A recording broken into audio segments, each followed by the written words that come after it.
Hello and welcome to episode 10 of Best Foot Forward podcast with me, Annie, the walk and talk therapist. And me, Beth, from Confidence Education.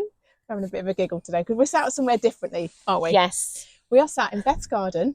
I do feel we need a jingle before, most podcasts have a little jingle before they start, Yeah. But I think ours is birdsong here. It is, yes. Because they are really, they have been. They've been really noisy. So pleasure to be here again, Beth. Yeah. And we thought that asking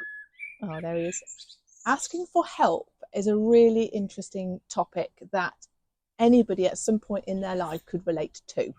Yes. And I think particularly as well, when we've been talking about exams and kind of what to expect with that, a lot of the work that I do in working with students is building a relationship so they feel that they can ask for help. Yeah, and a lot of it, we'll talk about why people don't, and a lot of it is exactly that. It's who do I choose to ask if that relationship isn't robust enough. But if we start from the very basics, and the way that Beth and I would like to construct this episode is to sort of understand what it is, why it would help, and what the barriers are, some sort of context, if you like, but then to finalise with some tips, some ideas, some small baby steps into changing how you currently see or the fears around asking for help. So kind of two sides but the same coin is how I would like to say it. So yeah, have you ever struggled asking for help there? Oh yes, I think I've got better at it as I've gotten older, because I've seen that it is really valuable and useful. And I've asked different people for help with different things, so sort of context aware is useful as well.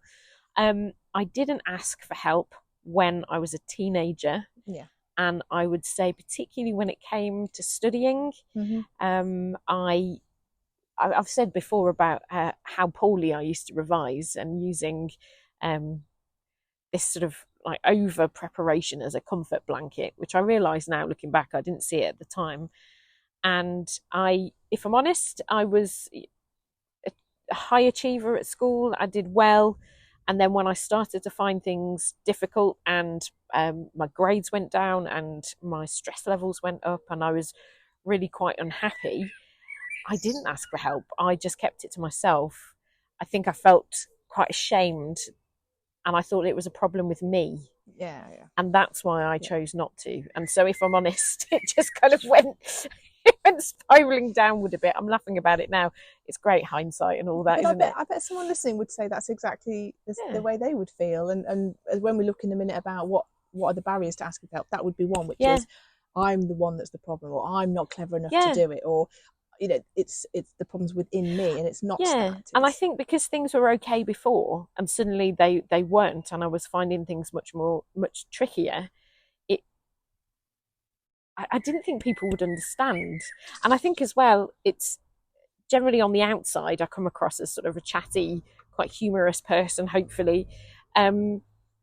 So showing that vulnerability and saying that things are difficult, I think I didn't really feel people would believe me. They were like, oh, but everything's great for you, Beth, because of this. And actually it wasn't. And so I found that hard as well. And there you talk about the difference between what you present to the world, which is what they see. You're amazing, you're a high achiever, like you said, this is great, what on earth, you don't need any help, but actually inside you do, and only you are qualified to know whether you need help or not somebody else. But looking at the two things, I think it would boil down to not knowing how to ask, and secondly, who do I ask? And I think that's a big thing actually. Who did I feel I could trust with that information, that would understand and would not judge and would help me to move forward. And I hope in the work that I do, and obviously with the work that you do as well, Annie, we're both there to try and help people. That's what we do.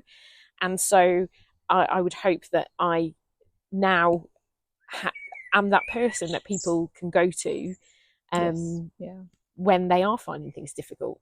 But we all struggle. From time to time, even the most successful people that you can think of in the world, whether they be sports people or business people, everybody struggles from time to time. But always asking for help, things are just always easier. When you have other people, it's more difficult when you're on your own. And there's a very old-fashioned cliche, isn't there, about being a weak thing to do. Don't do that, be strong. Yeah. It just really grates on me. So life in general is always easier when you've got people to help you. Obviously, who I ask and how I ask is important.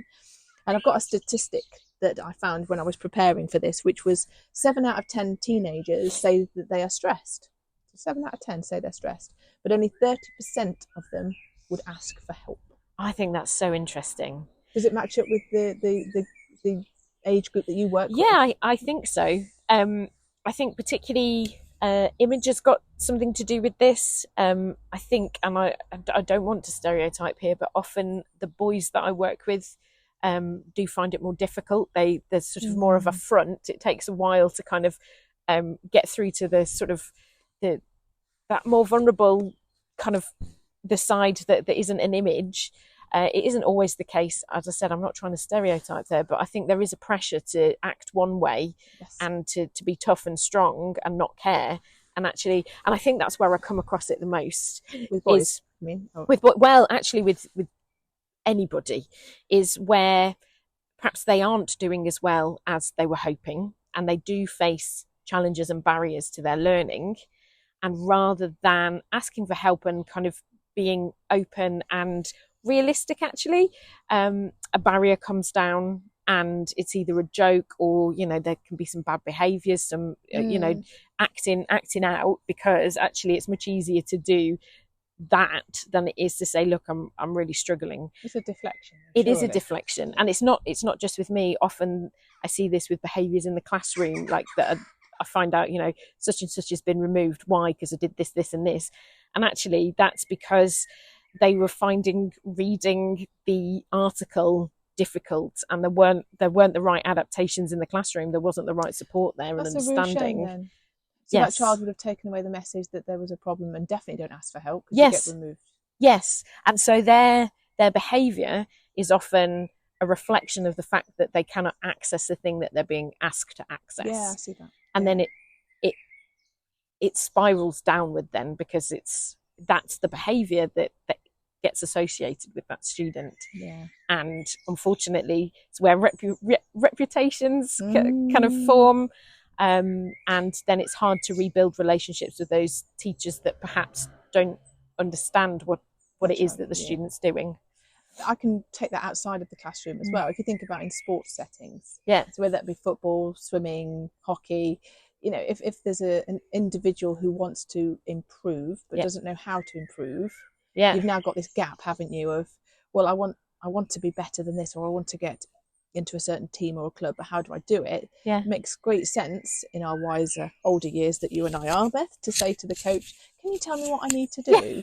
Because I want to be as good as so-and-so, or I want to improve my front crawl stroke, whatever. Can you tell me what I need to do, please?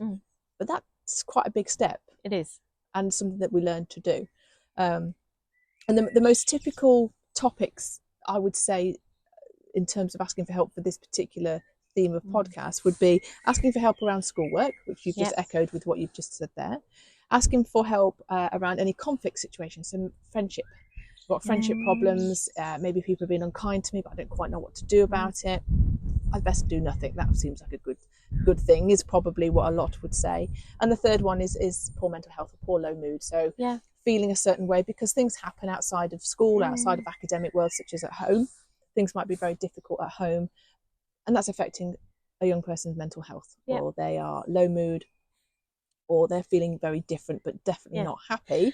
Those are the three things: schoolwork, conflict, and general low mood is what I do. And I think as well, when asking for help is the different behaviour, there is sometimes a fear that either once you've asked for help, it's not going to happen, or fear of the unknown, so fear of the change. And so sometimes students that I work with will carry on with the kind of regular behaviour that they're doing that perhaps isn't so useful and is causing low mood, is causing lack of self-confidence, is causing behaviour that means they're not staying in the classroom. But again, that in a way is easier because it's the known.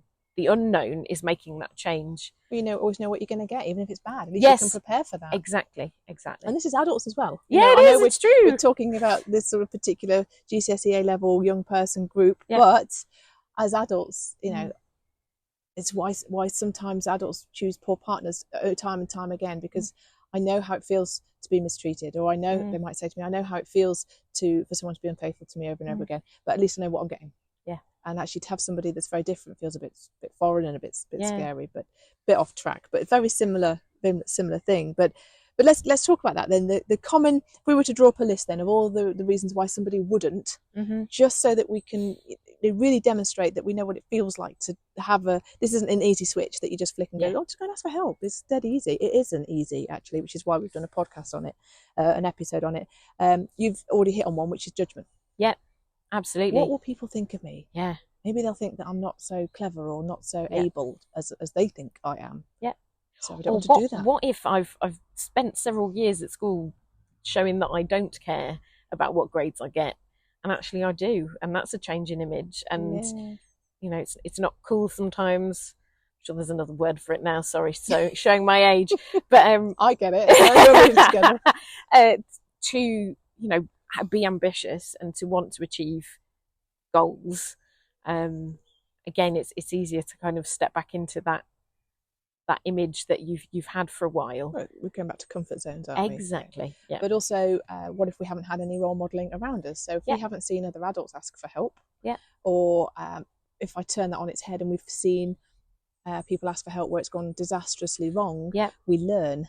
We're always learning and assimilating what we see around us. So if we see people being maybe made fun of if they ask for help, or having their, being shouted at, for example, I certainly wouldn't be asking for help if I had that around me. Or ignored or not heard. Yeah. Exactly that. What about fear of rejection? Would you say that is a strong contender for a reason why people don't ask for help? I would say so, yeah. I think, and it's linked, you saying about asking the right person and working that out. That's actually quite hard. Yeah. And I think if you've only got a certain number of people in your life that you could ask for help, and you're concerned that they will turn you away, that is absolutely going to put you off, isn't it? Yeah. Here's a story specifically about my A-level experience. I was really struggling with my A-level chemistry, and I went to ask my teacher about it, and he turned around and he said, "You are an A-level chemistry student, you should know the answer." Oh, God. And that was it. Wounding. So I didn't ask him for any more help. No, of course. And had horrendous problems, getting my head around chemistry, and sitting chemistry exams were a huge source of anxiety for me. But he just kind of shot down any. That's awful. Yeah, and that. So, yeah, of course I didn't ask again. No. Because of fear from that rejection. Yes. And also he just, in that statement, told me that I didn't have the image of the A-level chemistry student that I should have. And I would, if it was me hearing that, that's not for me to say this is what you felt. I would have felt maybe like I felt a bit stupid because I don't get something. It. Yeah, exactly that.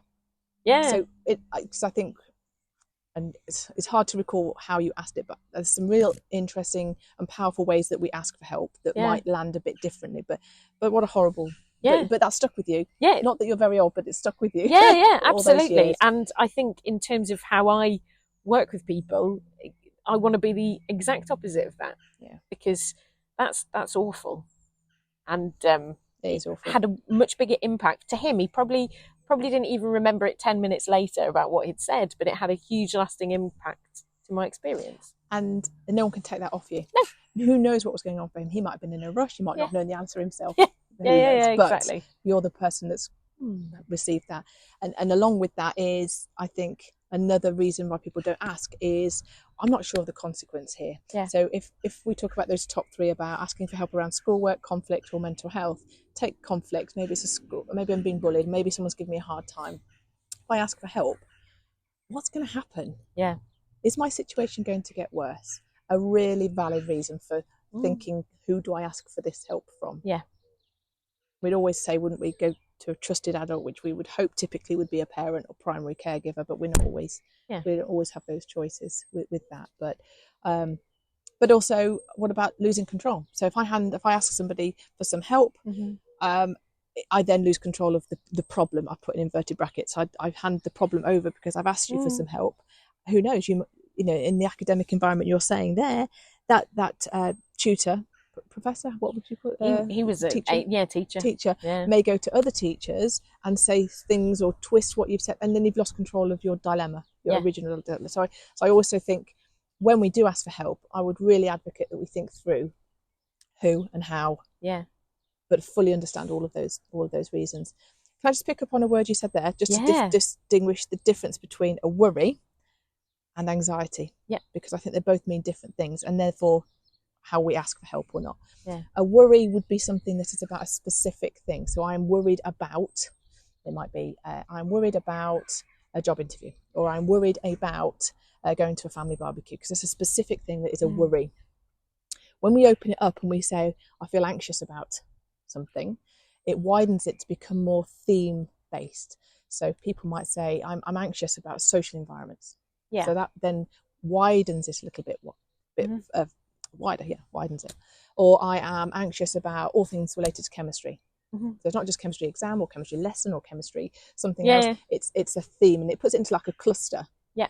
And I think knowing that about ourselves and checking in and saying, am I worried about a thing? Because that's far easier to ask for help with. Yes. Than to say, I'm anxious about something. If you're anxious about school in general, that is an anxiety, that's not a worry. And therefore that would need some real thinking through, who do I ask for that type of concern than I do a worry. Yeah, and I think that's really important when you're thinking about the reception of that cry for help, you asking for help. Because if someone came to me and, like you said, I'm anxious about social situations. Yeah. As a tutor, I can start to, tackle that a little bit, but it's massive. There might be more than just me being involved to help with that situation. Yes. If someone came to me and said, I'm worried about how to talk to my friend about this thing because of how they're going to react. Yes. I would be in not necessarily a better position, but it would be more comfortable, maybe. A more comfortable position, but also there would be something that we could do about that straight away. And I wouldn't ever turn anyone away for saying that they are anxious about social situations. It's not that at all. But I feel like I can help with those steps if you can. It's about, we've talked about small steps, haven't we, before? Yes. And it's okay, so what is that thing that we can work on today? And I think, what's the first thing? What is the first step? And breaking that down is really important. So I'm not saying don't go and ask for help from someone because you feel that way, but actually, as you said, it's about framing how you ask for that help. Yes. Might help to get something more useful in a reaction for you. I agree. And without, I may have said this in the last one, but it's a phrase I come back to even for myself outside of therapy work, but for me is, unless thinking happens, behaviour won't change. Yeah. Okay. So as a strap line, I think I might get a t-shirt with that on or something like that.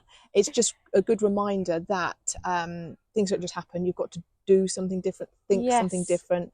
And to echo what you said, even if it's just something small, which is what I want to move on to in a moment. But because we're going to think differently to get the change I want, I need to be prepared that I might feel a bit awkward and out of my comfort zone.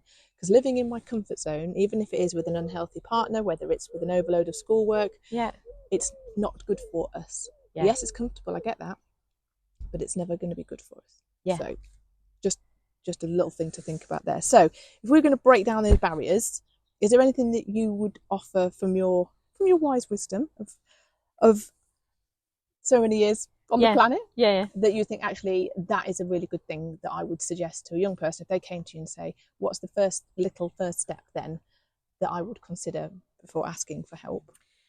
Well, I think for me, on a personal level, with the students that I work with, I've alluded to this already, it's about building a relationship. So I might spend 3 sessions chatting about stuff that doesn't really seem related to the thing that they would like help with. Okay. And so by me listening, so I think that's really important, by me listening to what they're saying, I will start to kind of put pieces together to be able to move towards that moment where they might go, actually, I find reading 3 pages of text in an English language exam really hard. For someone to actually tell me that they find, I mean, I often notice, Yes. so I might ask that question, but for somebody who's struggled with that for a long time and maybe tried to not necessarily hide it, but pretend it's not a big deal, it is a big deal to kind of admit that that is something that they struggle with. So for me, it sometimes talking about other things and opening that window to talk can then lead to, I agree, talking about the specific thing that help is needed for. But relationship building is key. It's really key. Let's face it, outside of this as well. Yes. All sorts. Absolutely. All sorts of. And that builds trust.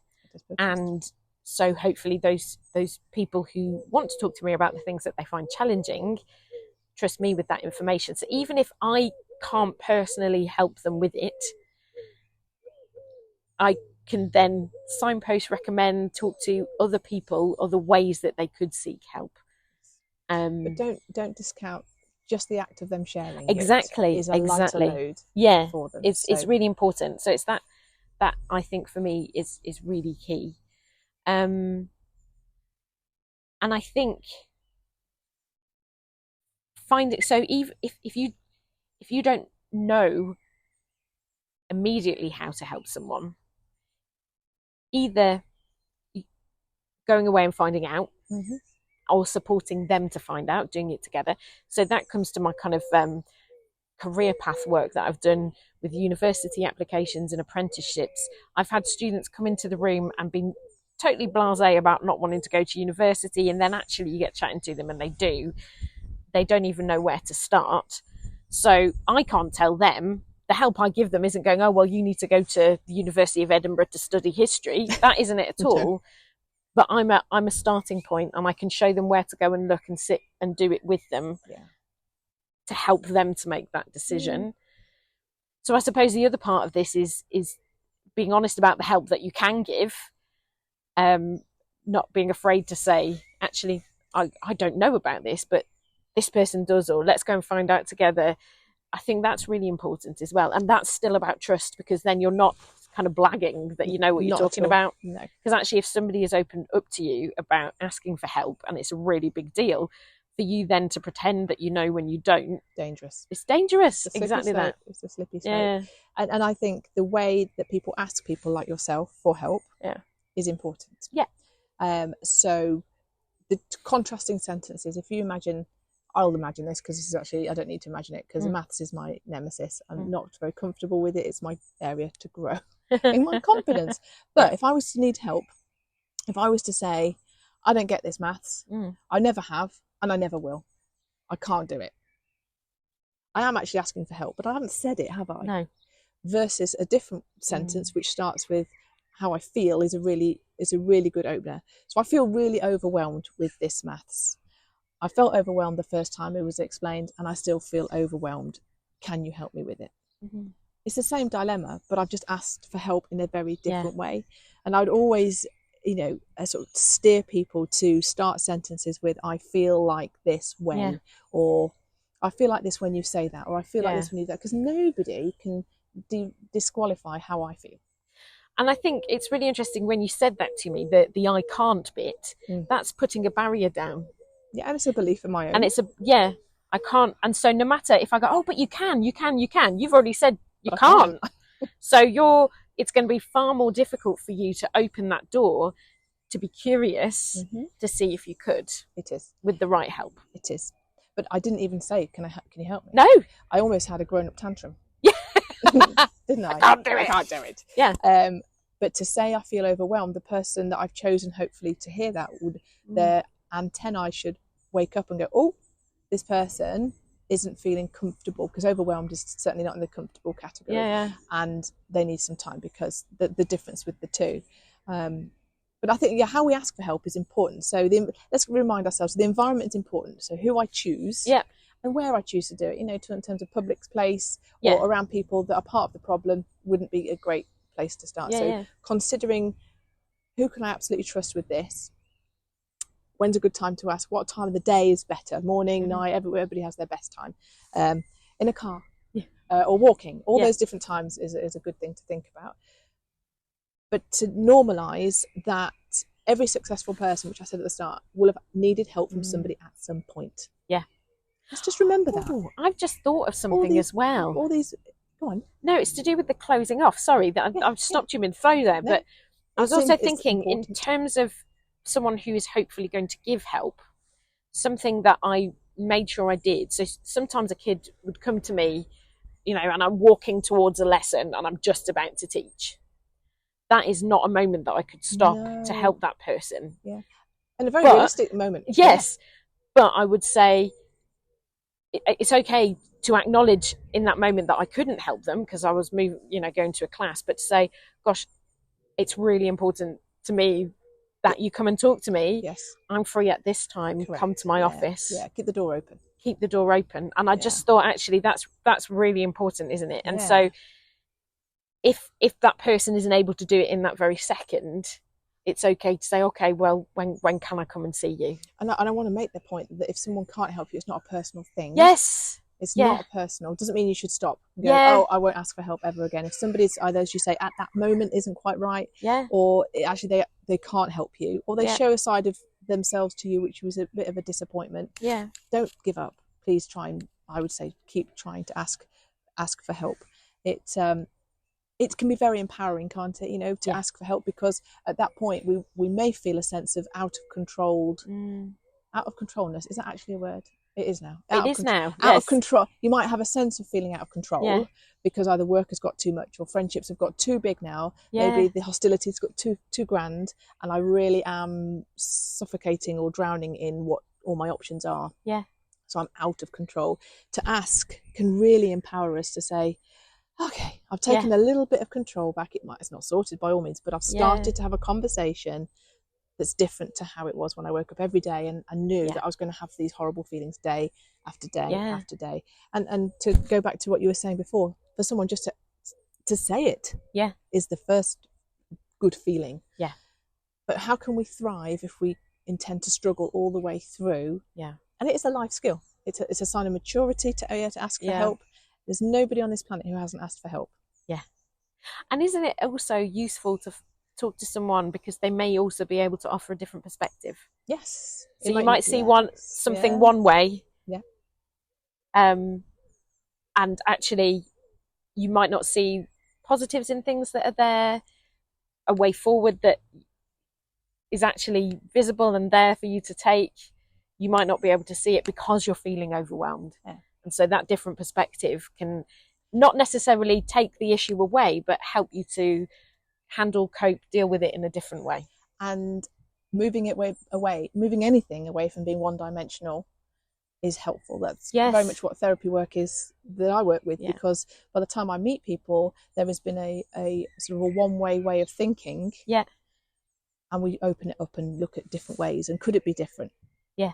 And it, as you said, by asking for help, it could be. It might not be, but unless you ask, you don't know with that. And asking for help can be, and it links into another episode we had about, it's a form of taking care of yourself by asking for help. Yeah. You don't get medals for being stoic. No. And being the strong person, if you see what I mean with that one. So it's not a weakness, like we said before. And in terms of next steps, we said small steps is important. So if in this next week, if you are somebody who would like to ask for or learn the skill of asking for more help, you could challenge yourself with some very small steps. Yeah.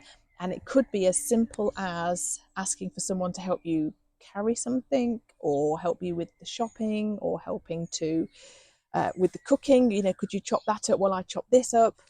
Just something small, and notice how you feel about asking for that help. Was it okay?